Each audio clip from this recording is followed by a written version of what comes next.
Praise the Lord. എൻ്റെ പേര് ജെനിൽ. ഞാൻ തൃശ്ശൂർ ജില്ലയിൽ ഇരുവിമംഗലം ഇടവകയിൽ നിന്നും വരുന്നു. ഞാനൊരു ഡീസൽ എൻജിൻ മെക്കാനിക്കാണ്. ഞാൻ പാലേക്കര ടോളിൻ്റെ അടുത്ത് ഒരു ലെയ്ത്ത് വർക്ക്ഷോപ്പ് ഞങ്ങൾ 3-4 പേര് കൂടി നടത്തുകയാണ്.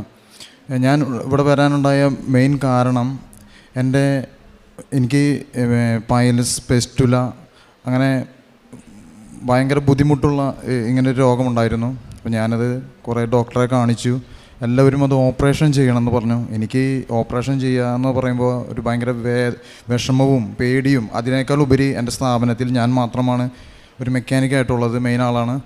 അപ്പോൾ ലീവ് എടുത്താൽ അത് ബുദ്ധിമുട്ടാണ്, സ്ഥാപനം ഭയങ്കര ബുദ്ധിമുട്ടിലേക്ക് പോകും. അപ്പോൾ അതുകൊണ്ട് അതും കാരണം ഞാൻ എന്ത് ചെയ്യണം എന്നാലോചിച്ച് ഒരു 6-7 വർഷത്തോളം ഇതുണ്ട്.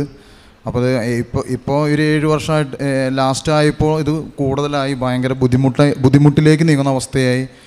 അപ്പോൾ തൃശ്ശൂർ അമല ക്യാൻസർ സെൻറ്ററിലൊക്കെ പോയായിരുന്നു. അവരെ കാണിച്ചു. അവരെല്ലാവരും പറഞ്ഞു ഓപ്പറേഷൻ ചെയ്യാണ്ട് ഇത് മാറില്ല. എനിക്ക് മലദ്വാരത്തിൻ്റെ അവിടെയാണ് മെയിനായിട്ട് പ്രോബ്ലം വരുന്നത്. അത് പഴുത്ത് അത് ഉള്ളിലേക്ക് കയറി കഴിഞ്ഞാൽ ക്യാൻസർ അതുപോലുള്ള രോഗമായി മാറും എന്നൊക്കെ പറഞ്ഞു.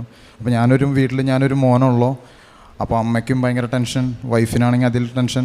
അങ്ങനെ ഞങ്ങൾ ഇരിക്കുന്ന സമയത്ത് ഞങ്ങൾ ഇരിങ്ങാലക്കുട പള്ളിയിൽ പെരുന്നാൾക്ക് അവിടെ വല്യപ്പൻ്റെ വീട്ടിലേക്ക് പോയിരുന്നു. അവിടെ വന്ന എൻ്റെ പെങ്ങളും അതുപോലെ ആൻറ്റിമാരൊക്കെ കൂടി പറഞ്ഞു, നീ എന്തായാലും കൃപാസനത്തിൽ പോയി ഉടമ്പടി എടുക്ക്, പ്രാർത്ഥിക്ക്, നിനക്ക് ഇത് പൂർണ്ണ സൗഖ്യം കിട്ടും, ഓപ്പറേഷനൊന്നും കൂടാതെ തന്നെ സൗഖ്യമാക്കി തരും ഈശോ. ഞാൻ ദൈവഭക്തിയും മാതാവിനെ വിളിച്ച് അപേക്ഷിക്കലും കൊന്തെത്തിക്കലും പ്രാർത്ഥനയും ഒക്കെ ഉണ്ട്.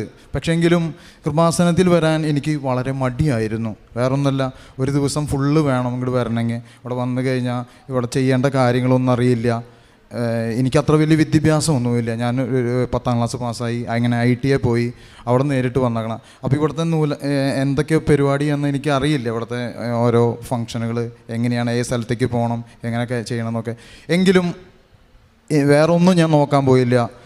ഞാൻ ഈശോയോട് എപ്പോഴും പ്രാർത്ഥിക്കുന്നുണ്ടായിരുന്നു. സങ്കീർത്തനം 34:6-7 ഈ എളിയവൻ നിലവിളിച്ചു, കർത്താവ് കേട്ടു, എല്ലാ കഷ്ടതകളിൽ നിന്നും അവനെ രക്ഷിക്കുകയും ചെയ്തു. കർത്താവിൻ്റെ ദൂതൻ ദൈവഭക്തന് ചുറ്റും പാളയമടിച്ച് കാവൽ നിൽക്കുന്നു. അതുപോലെ ഏശയ്യ 45:2-3 ഞാൻ നിനക്ക് മുമ്പേ പോയി മലകൾ നിരപ്പാക്കുകയും പിച്ചള വാതിലുകൾ തകർക്കുകയും ഇരുമ്പോടാമ്പലുകൾ ഒടുക്കുകയും ചെയ്യും.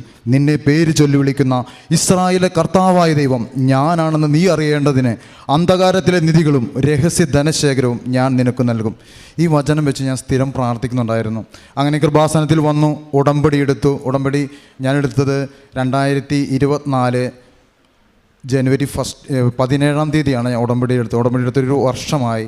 അങ്ങനെ ഒരു പ്രാവശ്യം പുതുക്കി, 90 ദിവസം കഴിഞ്ഞ് വീണ്ടും പുതുക്കിയിട്ടും എൻ്റെ ഇത് കുറയുന്നുണ്ടായിരുന്നില്ല, എൻ്റെ അസുഖം കുറയുന്നുണ്ടായിരുന്നില്ല. ബ്ലഡ് വരും, രാവിലെ എനിക്ക് മോശം പോകുമ്പോൾ ഭയങ്കര ബുദ്ധിമുട്ടാണ്, ഭയങ്കര വേദനയാണ്, ചോര വരും, പിന്നെ വണ്ടി ഓടിക്കാൻ പറ്റില്ല. വർക്ക്ഷോപ്പിൽ പോയാൽ എന്തായാലും ഞാൻ ഒറ്റയ്ക്കുള്ള കാര്യം എനിക്ക് തന്നെ വർക്ക്ഷോപ്പിൽ പണിയെടുക്കുക തന്നെ വേണം. വെയിറ്റുള്ള പണിയാണ്, ആരുമില്ല, നമ്മൾ ചെയ്ത് തീർത്താൽ തന്നെയാണ് കാര്യങ്ങൾ നീങ്ങുകയുള്ളൂ.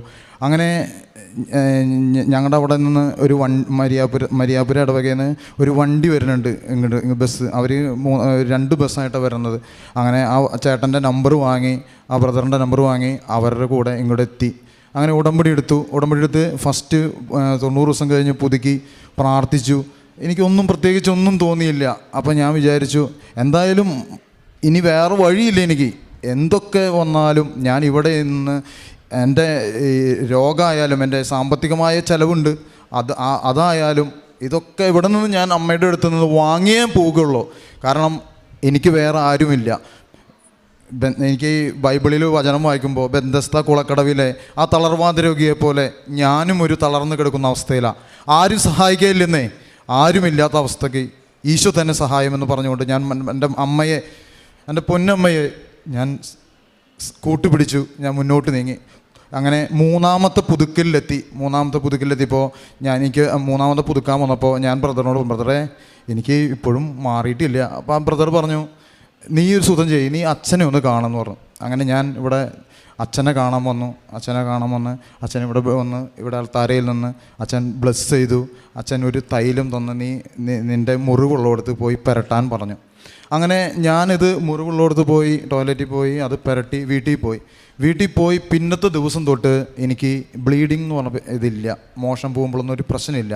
Praise the Lord. Hallelujah, hallelujah. അത് ഞാൻ പറയാൻ കാരണം എന്ന് വെച്ച് കഴിഞ്ഞാൽ ഞാൻ അത്രയും ബുദ്ധിമുട്ടാണ് എനിക്ക്. ഞാൻ ഓരോ ദിവസവും ബാത്റൂമിൽ പോകുമ്പോൾ എനിക്ക് പേടിയാണ്, വേറൊന്നല്ല. നമ്മുടെ നാടൻ മുളകില്ലേ, ഈ മുളക് തേച്ചാൽ നമ്മുടെ മുറിവുള്ള ഭാഗത്ത് തേച്ചാൽ എങ്ങനെയിരിക്കും, അങ്ങനത്തെ ഒരു അവസ്ഥയാണ്. എന്നിട്ട് ഞാൻ തുണിയില്ലാതെ ഞാൻ ഫാനിട്ട് ഇങ്ങനെ നിൽക്കും, എൻ്റെ മൂഡ് വെച്ച്. എല്ലാവരോടും പറയുമ്പോൾ അവർക്കൊക്കെ തമാശയാണ്, പക്ഷേ ദുസ്സഹമായ വേദന എന്ന് പറഞ്ഞാൽ നീറിയെടുക്കുന്ന അവസ്ഥ. വണ്ടി ഓടിക്കാൻ പറ്റില്ല. എന്നാൽ നമ്മുടെ ജീവിതം, അത് നമ്മുടെ തൊഴിൽ, അത് മുന്നോട്ട് തന്നെ പോകണം. പക്ഷേ അന്ന് തൊട്ട് ഇന്ന് വരെ ദിവ്യബലി മുടക്കിയിട്ടില്ല ദിവ്യബലി. ഈശോയെ സ്വീകരിക്കാതിരുന്നിട്ടില്ല ഒരു ദിവസം പോലും. കുമ്പസാരിച്ച് യോഗ്യതയോടുകൂടി തന്നെ സ്വീകരിക്കും ഈശോയെ.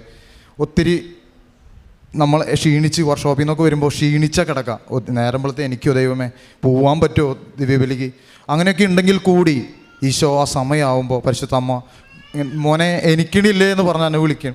ഞാൻ വേഗം തന്നെ ചാടി എൻ്റെ ദിനകൃത്യങ്ങളൊക്കെ കഴിച്ച് ഒരു ദിവസം തുടങ്ങുന്നത് നമ്മുടെ കൃപാസനം പ്രാർത്ഥന എത്തിച്ച് തുടങ്ങും.